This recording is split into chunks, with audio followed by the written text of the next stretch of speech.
Welcome back to Growth Purposes Only podcast with me, your host, Princess Serafina. Before we get into today's topic, I did want to send an invite for you guys to go to our YouTube channel and subscribe for Growth Purposes Only. In the description box, you will find a link that's to our waiting list where you can submit topic requests, guest host requests, and also first access ability to all new releases of episodes. You can also find this link in my Instagram bio. My Instagram name is _Princess Serafina. Today's episode title is What's Next? I've encountered a spiritual awakening where I was chosen by God to now share my testimony with you all. Most times we believe that the people that are chosen by God are the people with no problems. They seem very peaceful, but God doesn't receive redemption through them. After all, there is no saving.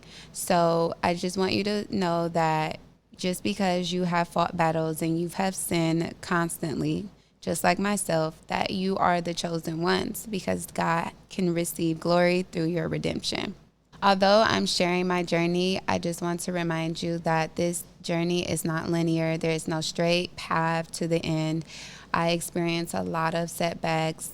I experience a lot of times where I want to go back to old patterns, go back to old ways. And I think for the most part, that's where my comfort lies. So I had to remind myself that that is where I'm trying to come from, where I'm trying to grow from. And I can also use those experiences to help you all as well. A lot of times my faith is tested, and faith to me is having like the belief in something that is not present, to have unwavering faith, to believe in the impossible. And sometimes that's very hard to do when your circumstances are what they are.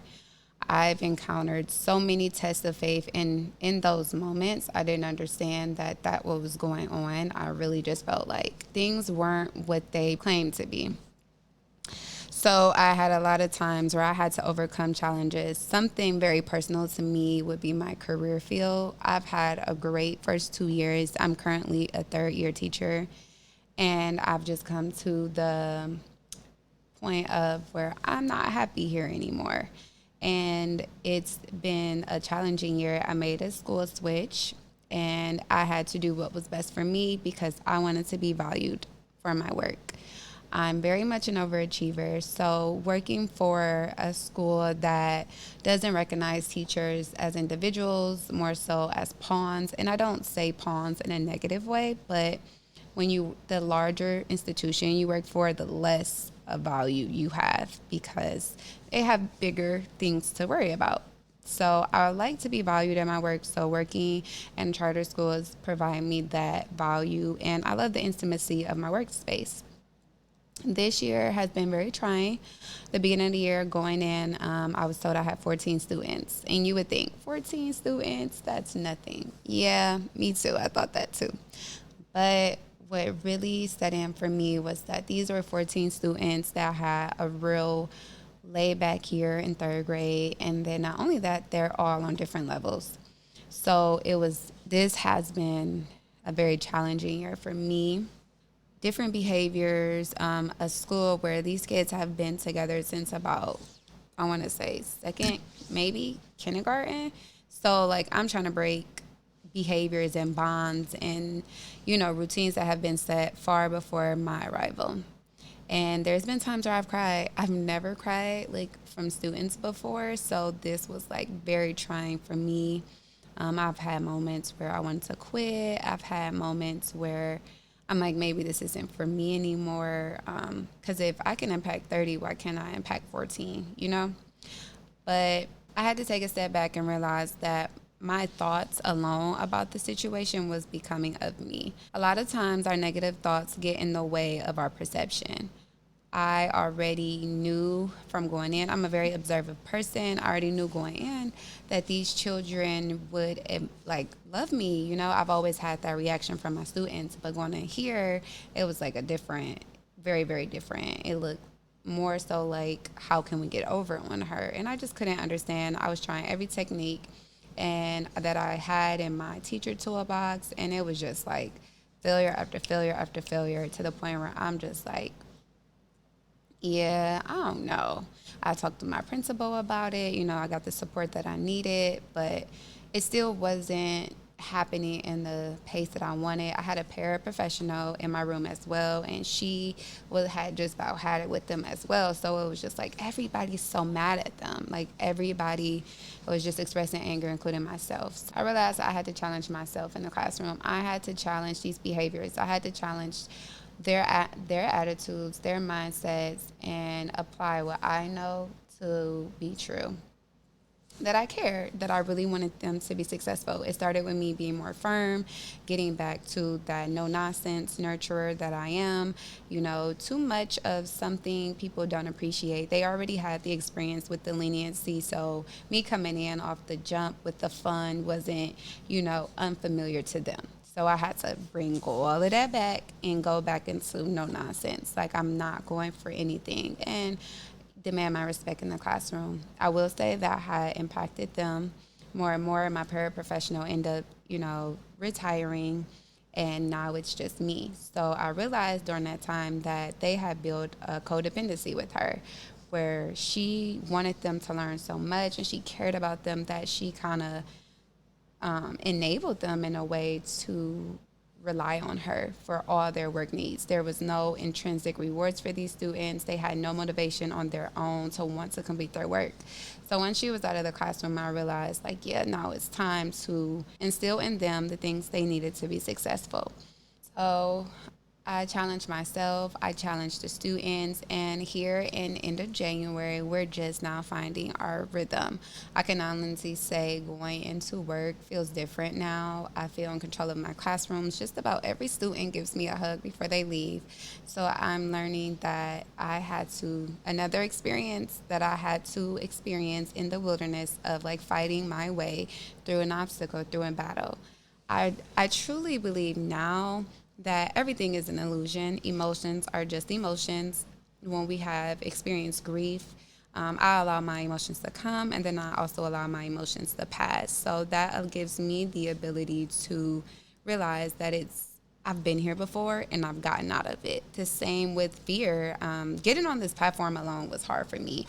To record my first episode was so hard for me, and now I'm at a place of building my confidence to come on here and share. It feels great each and every day that I'm able to talk in front of a camera.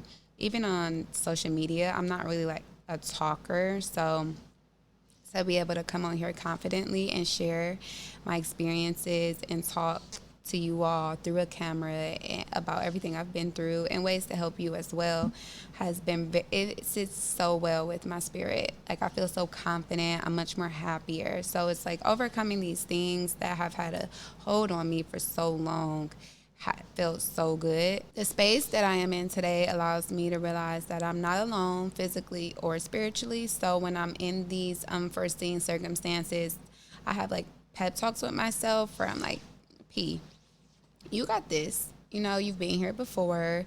You've done this before. This too shall pass is one of my favorite sayings to myself. You will make it through this. That helps me along the way. If I feel sadness, I'll let it come and then I let it go. And then I'm right back at it. Like fear is really just an illusion. Anytime I'm scared, I'll be like, what are you scared of? Like, what is it? I have these talks with myself and then I confirm these with God. Like prayer has been my best friend.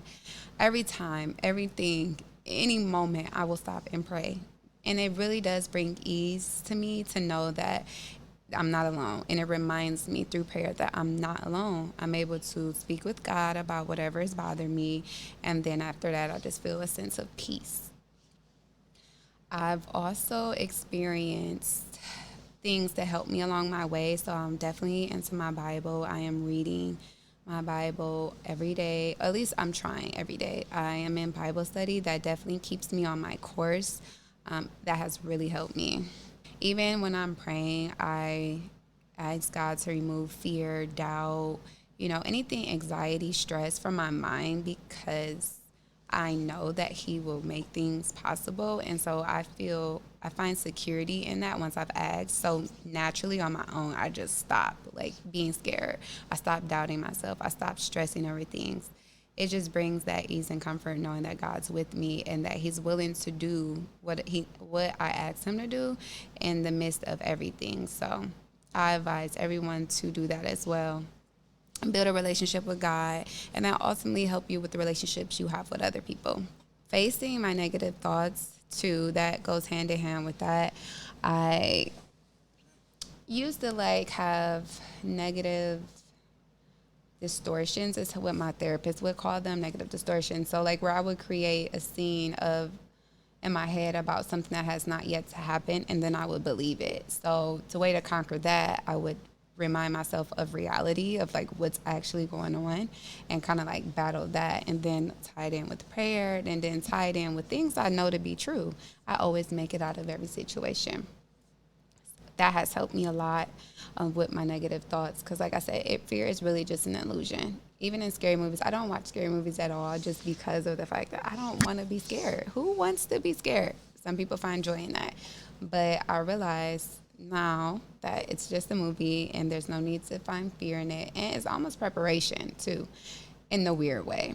The biggest thing that has helped me this far is wisdom. A lot of us experience situations every time for the first time, and it's really not fair in it to our past times because we went through it, we should learn from it, and that's what wisdom is. So I apply that now to situations when I'm in tough situations or when I'm in my negative thoughts. I've been here before, you've gotten out of it before. This is what you have to do. And that also provides ease to my mind in those tough situations. I think that me talking to other people when they're having tough times also reminds me that I'm talking to myself. So I do that a lot when people come to me to vent or have something they want to share.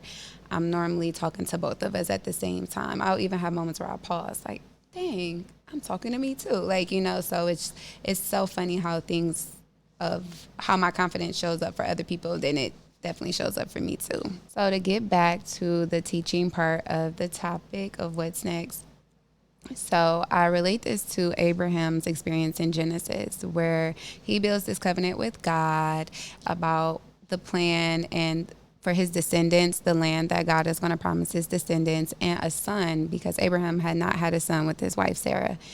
And they were becoming of age, like they were very old. And even Sarah laughed, like, a son, not at my old age. And that reminds me, like, in my career, this classroom, we're past December. They still haven't gotten it together. What are we doing? I don't see it turning around. And that's where our faith is tested. God is going to do everything he said he was. Slowly but surely, I changed my mind. I changed my mind about how I felt about the school, how I felt about the class, and eliminating those negative thoughts, those distortions that didn't provide me a sense of ease helped along the journey. I began to realize like how I felt about the situation is how I showed up. They're not going to listen. They don't want to do their work independently, not knowing that that's what I got every single day. So the moment I changed my mind about them, they need my help. They can do this. They just need someone to foster these behaviors. And that's who I became for them. And that is what warranted a new behavior, a new change in my classroom. I would say they're much more productive. They want to get it done. I'm preaching every day for sure, but they are getting it now. Like I'm reiterating the importance of being independent, wanting to be better, and not relying on others to do the work for them. My desire is to build lifelong learners. I love to learn, so I hope that I inspire students to want to learn more, to be open to learning and not so closed off. A lot of kids show up because their parents sent them. A lot of kids show up because they want to be there. A lot of kids show up because what else is there to do all day? But I want to be able to impact the lives of children and let them know that their current circumstances are not where they have to stop. It's not the whole future. I know that the progress isn't perfect right now, but I realize that it's progress, and that's all it is. I even changed practice does not make perfect. It makes progress. So the more I emphasize that into them, like the more you practice these skills, the better you'll get at them. It helps them. It also helps me because I feel like they're listening to me, and I also get the results that I need as the educator. So just changing my mind. That's all I had to do. Get rid of the negative distortions, get rid of the negative talks, remind myself that I have a job to do, and it's to foster these children's education. And that's what I'm here to do. So, as much as I want a career change, I understand this is where God wants me for now. I understand that I have a purpose here, and I'm going to do everything I can to help these children conquer their goals. So, as I continue to go to work every day, I'm really trusting God's plan for my life. And no matter what my current circumstances are, that is not the finish lines. Everybody has to go through a test of faith, and I truly believe this is one of the biggest test of faith for myself, especially since this is something I've wanted to do since I was a child. And I know that he's using me. So I have to be open to whatever that is. Just like Abraham, he has to be open to whatever God's plan is. So no matter how hard the impossible looks, it is definitely possible. And I hope that everyone listening can relate to this situation in some way, shape, or form, that we're all going to be challenged. There's no one easy way. There's no one route to get to a destination. And any path that looks straight and narrow is most certainly not. God's plan does not come with straight and narrow. We're all promised suffering on here on earth. We're all promised death. So you can't possibly believe in that way that things are just going to be perfect just because you know God now. Like that's where he wants you to be now, so you can exercise your faith. And that's what I have to do at work on a daily. Like I said, I do go to Bible study. I'm heavily in my Bible, getting familiar with God's word and his promises. And then I also read on my own, which also helps me. I even have moments when I read and I just like, oh, so this means obedience. Like this means listen. Okay. And then me and God have our talks, and then I let him lead the way. So I hope that on your journey, you don't get discouraged. I hope you find a way through it. I hope that you keep pushing through. Failure is not an option. And it's okay to go backwards. It's okay to fall. You just have to get back up. Don't stay there. Got to get back up and realize this is all part of the journey. I just want to thank you guys for taking the time out to tune in today with me and listen to my story. And I hope you continue to come back and remember, grow gracefully.